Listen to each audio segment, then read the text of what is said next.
চুই ঝাল দিয়ে আজকে ঝাল ঝাল করে রান্না করব হাঁসের মাংস, আর সাথে থাকবে চিতই পিঠা। আর কি লাগে বলো, অনেকদিন পরে আজকে চুই ঝাল এনেছি বাসায়। গরুর মাংস বা হাঁসের মাংসের সাথে চুই ঝাল দিয়ে রান্না করে খেতে আমার ভীষণ ভাল লাগে, আর আমার হাতে চুই গোস্ত বাসায় সবাই পছন্দ করে। তাই অনেকদিন পর চুই ঝাল নিয়ে আসছি বাসায়, সাথে একটা ইনস্ট্রাকশন পেপার আছে কিভাবে রান্না করতে হবে, যদিও আমার পড়ার দরকার নাই কারণ আমি এমনিতেই রান্না করতে পারি। তো অনেকগুলো চুই ঝাল আমি নিয়েছি, সবগুলোকে লম্বা লম্বা করে ডাটার শেপে কেটে নিছি। চুই ঝালের ফ্লেভারটাই আসলে আমার কাছে দারুণ লাগে। গতদিন হাট থেকেও হাঁসের মাংস নিয়ে আসছিল, আর সেই হাঁসের মাংসের সাথে চুই ঝাল দিয়ে আজকে রান্না করব। আর সাথে বানাবো চিতই পিঠা। আমি নিজ হাতে এর আগে কখনো চিতই পিঠা বানাইনি, এই ফার্স্ট টাইম ট্রাই করব। তো যাই হোক, মাংস রান্না করার জন্য আমি আগে পেঁয়াজ, মশলা, বাটা মশলা, গুঁড়া মশলা সবকিছু দিয়ে ভালোভাবে মশলাটাকে কষিয়ে নিচ্ছি। শীতকালেও যে আমাদের বাসায় কারেন্ট এত পরিমাণে জ্বালাচ্ছে, একবার লাইট আসতেছে একবার যাচ্ছে। যাই হোক, আমার রান্না তো থামতেছে না। মশলাটাকে সুন্দর করে কষিয়ে আমি তার মধ্যে চুই ঝালের টুকরাগুলো দিয়ে দিচ্ছি। অনেকেই রান্না শেষের দিকে দেয়, বাট আমার মনে হয় কষানোর সময় দিলেই ফ্লেভারটা একদম সুন্দরভাবে তরকারিতে আসে। আর চুই ঝালগুলো চিবিয়ে খেতে অনেক ভালো লাগে, মশলাগুলো খুব সুন্দরভাবে ভিতরে যায়। আর আমি চুই ঝাল সবসময় নিই ইকুইটস ফেসবুক পেজ থেকে। খুলনার অরিজিনাল চুই ঝাল তারা সেল করে, সারা বাংলাদেশ হোম ডেলিভারি করে তারা।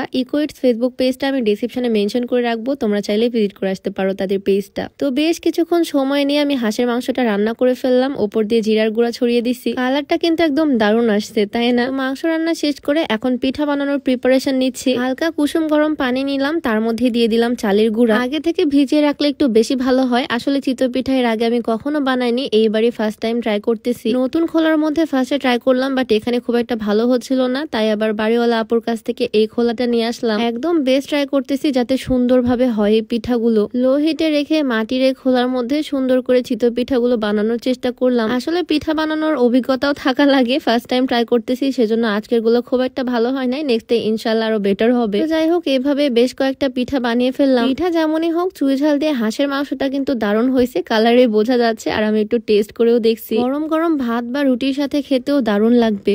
আরেকটা কথা বলে রাখি, আজকে আমি যে সুন্দর শাড়িটা পরে আছি, এটা exclusive fashion corner Facebook page থেকে নেওয়া। খুবই হালকা কালারের সুইট একটা শাড়ি, সাথে একদম ম্যাচিং ব্লাউজ পিস আমি বানিয়ে নিছি। ব্লাউজ পিসটা শাড়ির সাথেই ছিল। এরকম সুন্দর সুন্দর শাড়ি তোমরা এক্সক্লুসিভ ফ্যাশন কর্নার থেকে পাবা, পেজটা ডেসক্রিপশনে মেনশন করে দেওয়া থাকবে। যাই হোক, এই তো আমার বানানো কয়েকটা পিঠা আর চুই ঝাল দিয়ে হাঁসের মাংস। পিঠা বানাতে গিয়ে আমি অনেকটা দেরি করে ফেলছি, যদিও পারফেক্ট পারিনি। নেক্সট টাইম ইনশাল্লাহ বেটার ট্রাই করব। তো এখানে আমার হাজবেন্ডকে দিলাম পিঠা আর হাঁসের মাংস খেতে। ওর কাছে নাকি বেশ ভালো লাগছে। আসলে আমি যেটাই বানাই ও সবকিছুই পছন্দ করে, কখনো রান্নার খুঁত ধরে না। পিঠা বাদ দিয়ে ও চুই ঝাল খাওয়া শুরু করে দিচ্ছে। আসলে চুই ঝাল জিনিসটা ওর আমাদের বাসার সবারই অনেক পছন্দ। আমরা সবাই মোটামুটি ঝাল খেতে পছন্দ করি। আমার তো ভিডিও এডিট করতে গিয়ে মুখে পানি চলে আসতেছে ওর খাওয়া দেখে। যাই হোক, আজকের লোভনীয় ভিডিওটা এখানেই শেষ করছি। সবাই ভালো থাকো, দেখা যাবে নেক্সট ভিডিওতে। আল্লাহ হাফেজ।